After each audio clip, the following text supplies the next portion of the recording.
बिस्मिल्लाहिर्रहमानिर्रहीम। टेस्टी। जी हाँ, आज हम बनाएंगे बहुत ही टेस्टी मैंगो कुल्फ़ी। घर में मौजूद अज्जा से ही इंशाल्लाह हम इसे रेडी करेंगे। आजकल क्योंकि मैंगो का सीज़न है तो बच्चों को ये कुल्फ़ी घर पे बना के ज़रूर दें, क्योंकि बाज़ार की कुल्फ़ियों और आइसक्रीम में जस्ट कलर और एसेंस डाला होता है। घर में जो चीज़ हम बना के देते हैं बच्चों को वो बहुत हेल्दी होती है। इससे पहले मैं आपके साथ बहुत सी आइसक्रीम्स की रेसिपीज शेयर कर चुकी हूँ। इसके लिए आप मेरा चैनल विजिट कर सकते हैं। तो चलें आज की रेसिपी का आगाज इस दुआ के साथ करते हैं कि अल्लाह आप सबका दस्तरखान सजाए रखे और हम सबको सेहत और ईमान का रिज़्क अता फरमाए। टेस्टी। जी, तो यहाँ पे मेरे पास मैंगो हैं, इनको मैंने छील लिया है और पीसेस में काट लिया है। इनकी क्वांटिटी 1 कप है।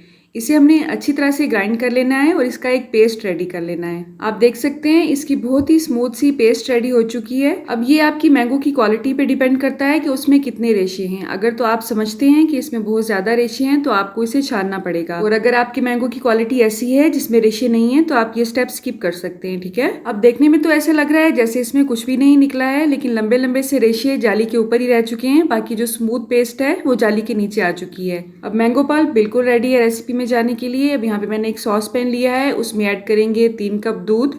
दूध यहाँ पे ऑलरेडी उबला हुआ है। अगर आप कच्चा दूध ले रहे हैं तो उसे अच्छी तरह से बॉयल कर लें। उसके बाद इसमें ऐड करेंगे चीनी। यहाँ पे मैंने 1/4 कप के हिसाब से चीनी डाली है। चीनी की क्वांटिटी मैंगो के टेस्ट पे भी डिपेंड करती है। अगर मैंगो ऑलरेडी बहुत मीठा है तो आप इसमें थोड़ी चीनी ऐड करें, अगर खट्टा है तो आप इसमें ज़्यादा ऐड करें। जैसे ही चीनी मिक्स होगी हम 2 चम्मच कॉर्नफ्लोर में थोड़ा सा पानी ऐड करके उसे अच्छी तरह से मिक्स कर लेंगे, और चूल्हे की आंच को स्लो करने के बाद थोड़ा थोड़ा सा करके उसमें मिक्स करेंगे और इसे हिलाते जाएंगे। याद रहे ये पॉइंट आपने उस वक्त करना है जब चीनी अच्छी तरह से दूध में मिक्स हो जाएगी। ठीक है, आप देख सकते हैं बहुत ही गाढ़ा सा मिक्सचर हमारे पास रेडी हो चुका है। यही कंसिस्टेंसी हमें इसकी चाहिए थी। कॉर्नफ्लोर को ऐड करने के बाद एक उबाल इसे आने देंगे हल्की आंच पे। उसके बाद चूल्हे की आंच को बंद कर देंगे और इसे रूम टेम्परेचर पे आने देंगे। रूम टेम्परेचर पे आने के बाद 10 मिनट इसे फ्रीजर में रखेंगे और थोड़ा सा ठंडा कर लेंगे। उसके बाद शेकर जग में इसे ऐड करेंगे। अगर आप मिल्क शेकर वाला जग इस्तेमाल नहीं करना चाहते हैं तो आप हैंड मिक्सर से भी इसे मिक्स कर सकते हैं।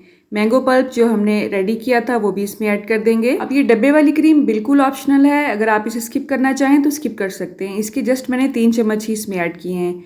इसके अलावा घर की क्रीम जो कि आम दूध हम मार्केट से लाते हैं और उसके ऊपर बलाई जमा होती है, वो उतार के 1 कप मैंने इसमें ऐड किया और इसे अच्छी तरह से शेक कर लिया है। इसमें थोड़ा सा कलर देंगे क्योंकि बच्चों को थोड़ी सी कलरफुल सी आइसक्रीम और कुल्फीस बहुत अच्छी लगती हैं। कुल्फी के ये मोल्ड अगर आपके पास नहीं है तो आपने परेशान बिल्कुल भी नहीं होना है। आप किसी भी एयर टाइट बॉक्स में भी इसे जमा सकते हैं, या कोई भी डिस्पोजेबल गिलास अगर आपके पास है तो उसमें भी आप इसे जमा सकते हैं। तो मेरे पास यहाँ पे 2 स्टील वाले कुल्फी के मोल्ड हैं और बाकी प्लास्टिक के मोल्ड हैं। इसमें हम इसे ऐड करेंगे। थोड़ा सा उसके ऊपर गार्निश के लिए आप बादाम या पिस्ता वगैरह भी ऐड कर सकते हैं। असल में अगर आप मार्केट वाली डब्बे वाली क्रीम इसमें ऐड करते हैं तो इसका टेस्ट थोड़ा सा इनहेंस हो जाता है। बिल्कुल आपको ऐसा ही लगेगा जैसे आप मार्केट वाली आइसक्रीम या कुल्फी खा रहे हैं। लेकिन आपने परेशान बिल्कुल भी नहीं होना है। अगर आप इसे स्किप करते हैं तो भी ये बहुत ही क्रीमी कुल्फी रेडी होती है, क्योंकि हमने इसमें ढेर सारी मलाई ऐड की है। अब कुल्फी के मोल्ड को ऊपर से या तो आप क्लिंग रैप से अच्छी तरह से एयर टाइट कर दें या फिर इस पे फॉयल पेपर लगा दें ताकि बाहर की हवा अंदर ना जाने पाए और इसमें क्रिस्टल्स ना बनने पाए। इसे हम फ्रीजर में रखेंगे 6 से 7 घंटे के लिए, या जब तक ये जम नहीं जाती है।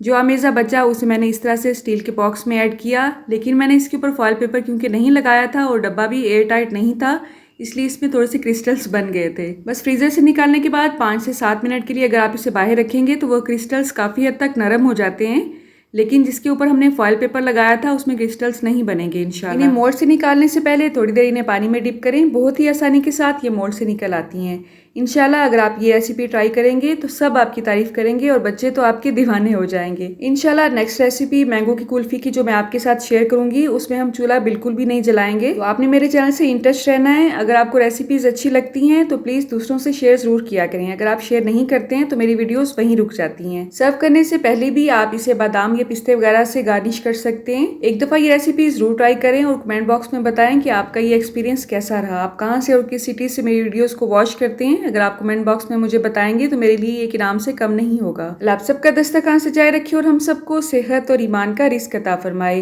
अल्लाह हम सब के रिस्क में कसरत से ज्यादा बरकत और आसानी अता फरमाए। रुके रुके सुने, जाने से पहले वीडियो को लाइक कर दें, अच्छी लगी तो शेयर कर दें और सब्सक्राइब करने के बाद बेल का आइकन भी जरूर प्रेस करें। जज़ाकल्लाह। मेरी नेक्स्ट वीडियो तक अल्लाह हाफिज।